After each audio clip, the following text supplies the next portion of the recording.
I am Bryce Newberger, and this is the Kinship Chronicles, Children of the Phoenix, Chapter 4.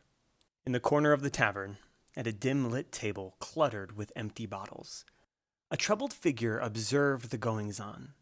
Smythe had met the mayor, then immediately come to the bar. He had been there for a while now.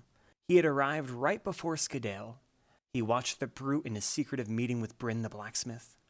Normally, he would have spied, eavesdropped, and silently recorded the meeting, not just because he was a rat and a snitch, which normally would have been reason enough for him. Smythe particularly did not like Skadale. Smythe was the governor's eyes and ears, while the beast man was the governor's fist. Skadale considered Smythe below dirt and got his kicks by tormenting him, especially after Smythe was slobbering drunk and didn't have the wits to defend himself. Smythe despised the savage and sought any means possible to cause him to fall out of favor with the governor. But that night he was unnerved by his previous findings. He decided what he would do. First thing in the morning, he was going to leave town, and if the village knew what he did, they would be right behind him. The tavern never closed. Terry the barkeep would go to bed around the witching hour, and Jared, the night barkeep, would take over. Under the latter's watch, many things went unnoticed. This is when Smythe could normally rake up the most dirt. Tonight, he decided none of it mattered. He drained his ale and put it on his tab. Even though he had just gotten paid, he decided there was no point recompensing a tab in a town he decided he would never return to. With that, Smythe left Ridgewood Tavern for the last time. As he stepped into the street, a chill air crept into his lungs. He paused a moment to gird his cloak tighter around him. His breath danced like smoke before him. In the silence and dead of night, when darkness wraps around everything like an embalming rag over a corpse, the senses work overtime. Smythe liked to think of it as the body's survival instinct kicking in. He listened to the dirt road crunch beneath every bootfall, trying to identify any other footfalls not belonging to him. With a steady crunch, crunch, crunch, crunch, he proceeded towards his home. Smythe lived in a run-down house in the back of the village. It was more of a storehouse than a home, as he usually spent most of his time skulking around town or drinking in the tavern. Living in the poorest house in the darkestly supervised part of town never bothered him before, but tonight, those aspects terrified him. It took a while after the fact, but he eventually realized that he had almost died that night. If it weren't for that mysterious shadow man, he would have died a very gruesome and tragic death. He reflected. Could he call it tragic? He had dedicated his life to slithering around like a snake, selling secrets that weren't his and bartering them for bottle after bottle of alcohol. He concluded that it would not have been tragic had he died from finally stumbling across a secret too dangerous for him. Many would call that justice.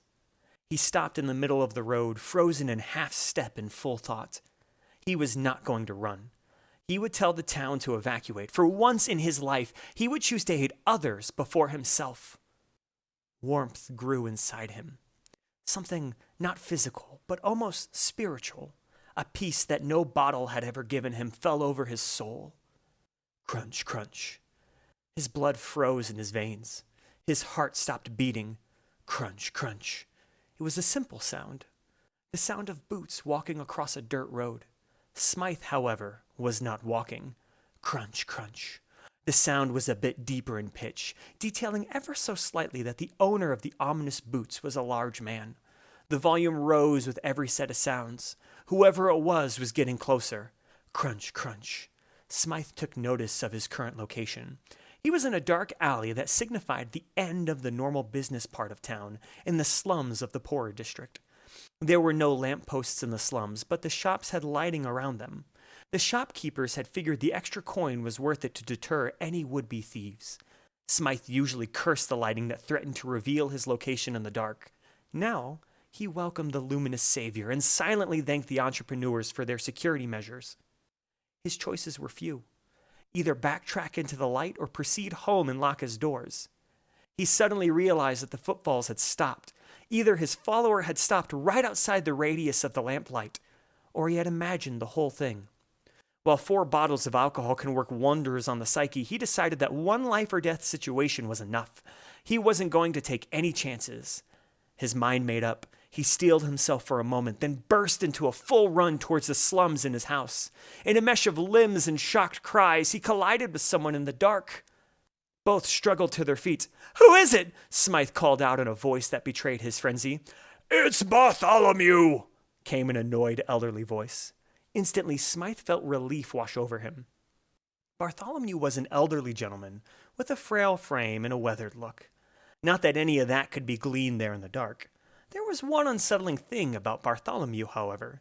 He belonged to the Mages Guild, a group of mysterious people that even Smythe had decided never to spy on.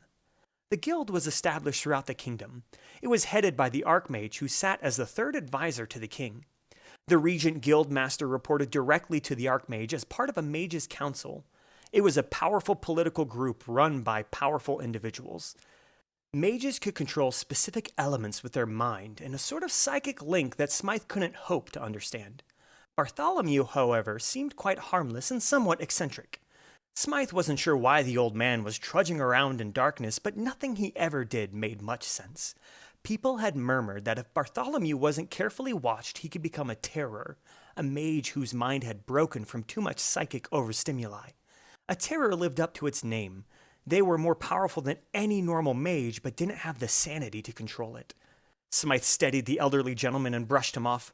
"Apologies, father," a term of respect in their culture. "Forgive my hastiness, too much of the local brew." "Well, steady on then," said Bartholomew, "and be more careful." Smythe took the chiding and sat against the wall of the alley to regain his composure. The old man walked off towards the business district. Just a moment after Bartholomew had left, Smythe could have sworn a shadowy figure had passed right before him. But when he looked up, nothing was there. He determined alcohol must have completely unraveled his nerves.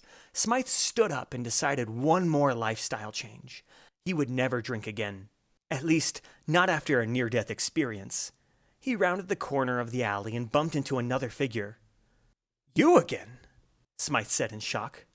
Those were his last words before he died. Thank you for listening. I'm Bryce Newberger, and this has been the Kinship Chronicles, Children of the Phoenix. If you enjoyed what you heard and you'd like to purchase the full book, then either look up New Books on the Google Play bookstore, NEU Books, or simply click the link in the description. The book is only $5, and I appreciate your support.